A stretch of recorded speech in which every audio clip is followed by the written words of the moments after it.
The man who owned the most, who experienced the most, who achieved the most, who had the most wisdom in the end, his final conclusion was stop chasing the pleasures of this meaningless vapor of a life.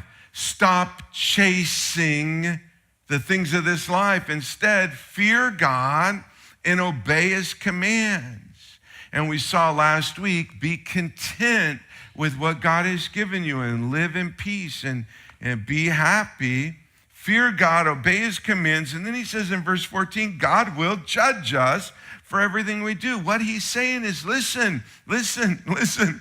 There's a day where you're going to stand before God. And whatever happened in your life,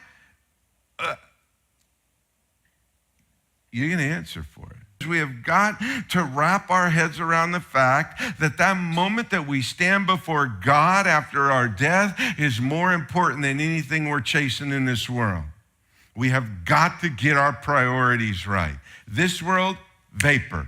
Eternity, forever. I don't know if you need to do the math.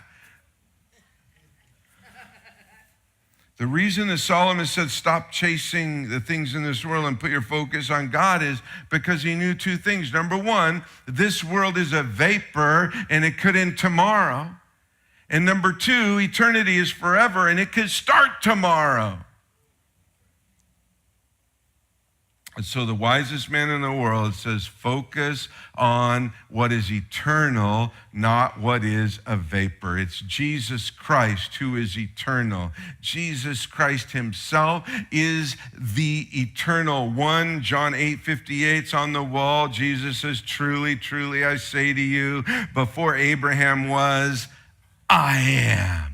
That's when people fall down, when Jesus says, I am the existing one. John 1:1 says, in the beginning, Jesus Christ already existed.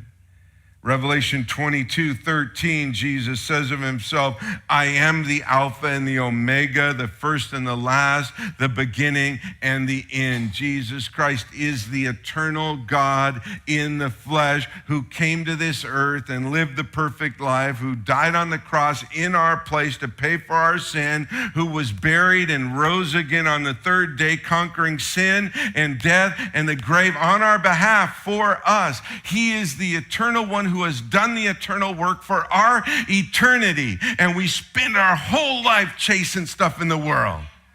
Then he returned to heaven to prepare a place for all those who have put their full faith in him, so that we would have a place to live in eternity with the Lord.